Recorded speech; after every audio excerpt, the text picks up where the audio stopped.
How did a modest online bookstore operating out of a small garage in Seattle transform into an unstoppable global conglomerate that reshaped retail, cloud computing, logistics, and media forever?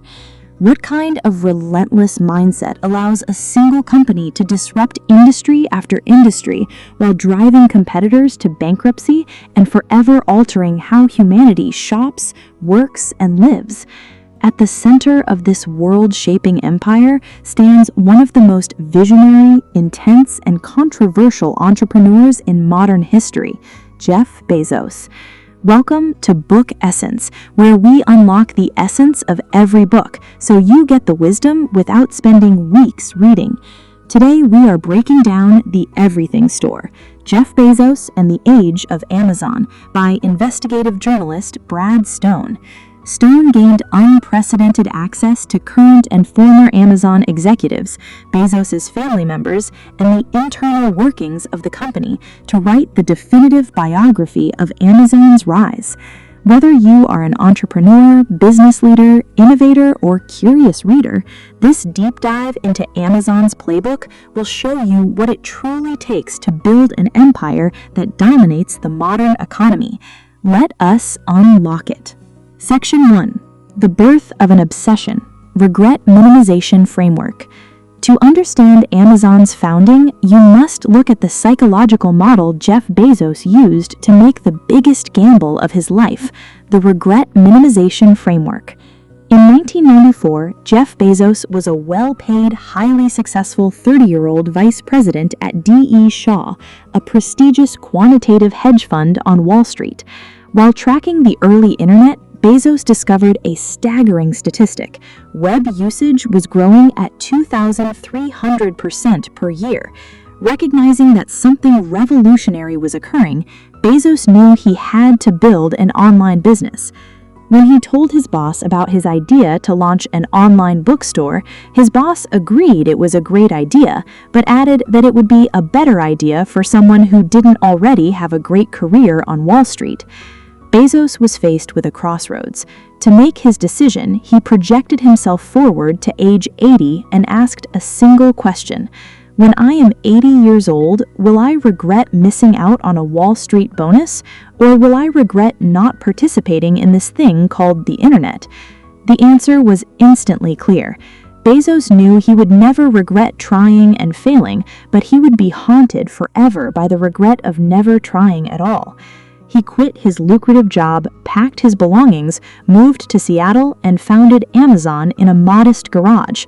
From day one, Bezos was not building a cozy online bookstore. He was using books as a Trojan horse to eventually build the Everything Store. Section 2. Customer Obsession over Competitor Focus. From its inception, Amazon was built on a foundational philosophy that set it apart from nearly every other corporate entity: radical customer obsession. Most companies spend their time obsessing over their competitors, watching what rival businesses are doing, pricing, or launching, and then reacting. Bezos flipped this dynamic completely on its head. He declared that Amazon would focus obsessively on the customer, not the competition.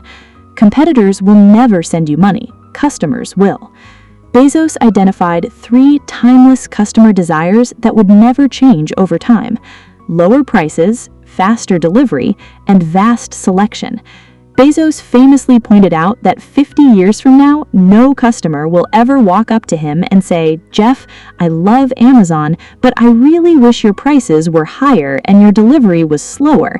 Because these customer needs are permanent, Amazon could invest billions of dollars into infrastructure, technology, and logistics with total confidence that those investments would yield returns for decades.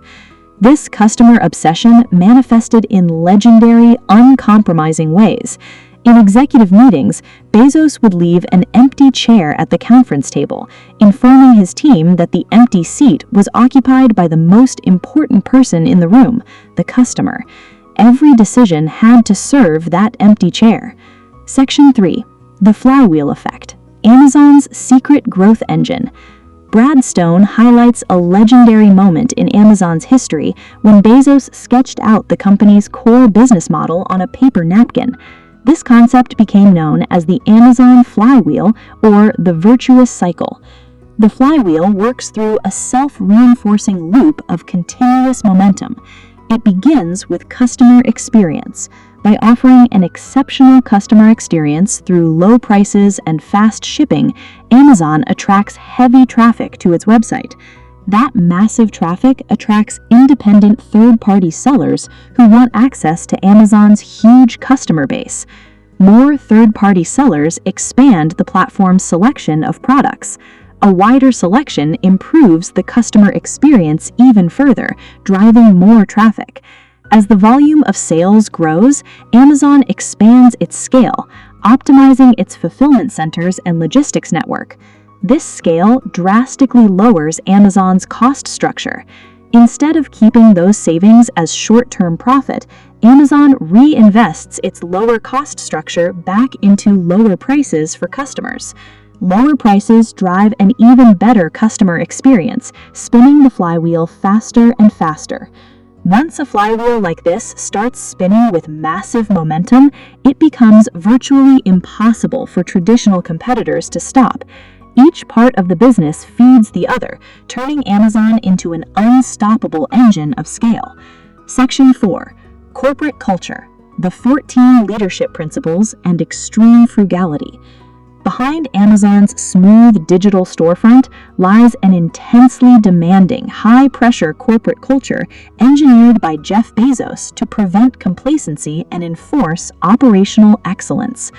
Bezos codified this culture into Amazon's famous leadership principles, which every employee is expected to embody daily.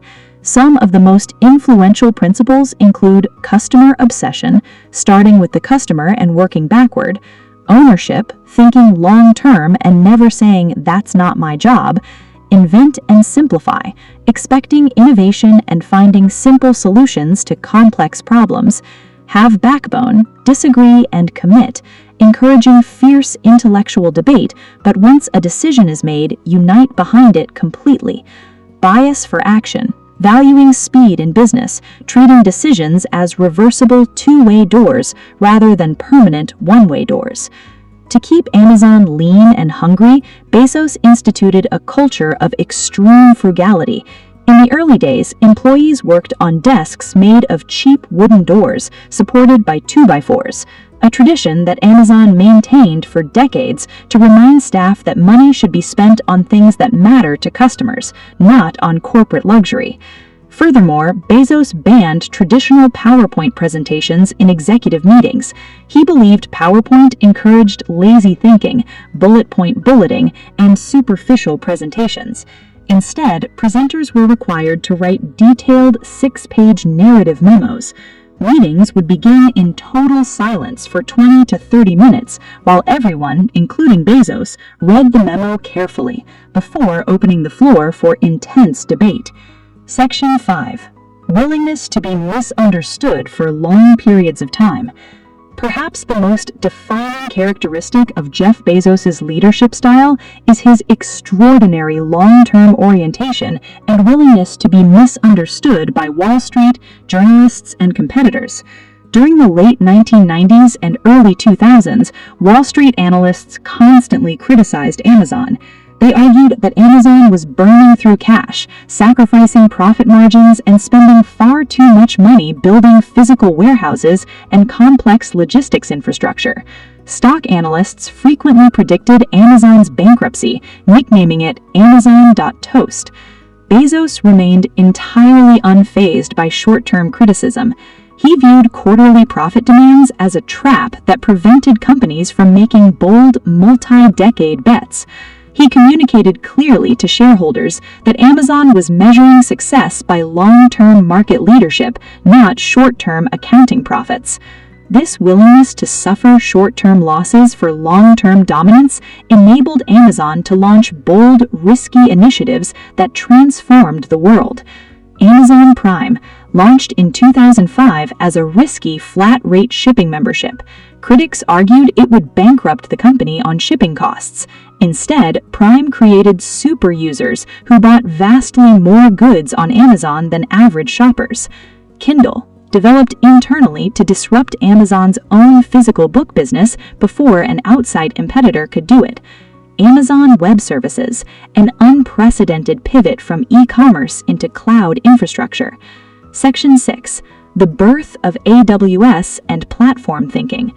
One of the most surprising chapters in Brad Stone's book details how Amazon, an e-commerce retailer, accidentally built the foundational infrastructure of the modern internet, Amazon Web Services.